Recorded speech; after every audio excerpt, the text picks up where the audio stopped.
இந்திய அரசியல் கட்சிகளிடையே அன்பு, பணிவு, மரியாதை இல்லை என அமெரிக்காவில் நடைபெற்ற நிகழ்ச்சியில் ராகுல் காந்தி பேச்சு.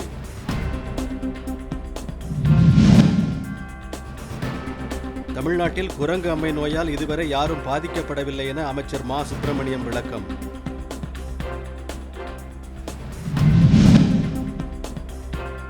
இலங்கை கடற்படை சிறைபிடித்த 12 மீனவர்களை விடுவிக்க கோரி தூத்துக்குடி அருகே தருவைக்குளம் கிராம மக்கள் உண்ணாநிலை. தஞ்சை அருகே கொள்ளிடம் ஆற்றில் மூழ்கிய சென்னையைச் சேர்ந்த 4 பேரின் உடல்கள் மீட்பு. ஒருவரை தேடும் பணிகள் தீவிரம்.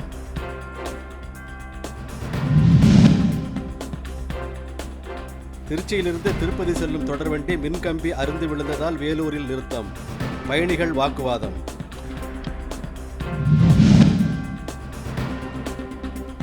கோவை உக்கடம் பகுதியில் கஞ்சா போதையில் இளைஞர்களிடையே ஏற்பட்ட மோதலில் ஒருவர் கொலை, 5 பேர் கைது.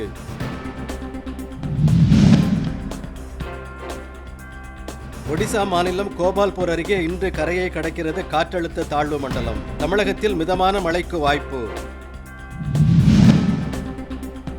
780 கோடி ரூபாய் வாடகை பாக்கி செலுத்தாத விவகாரம். சென்னை கிண்டியில் உள்ள குதிரை பந்தய திடல் மூடி முத்திரை.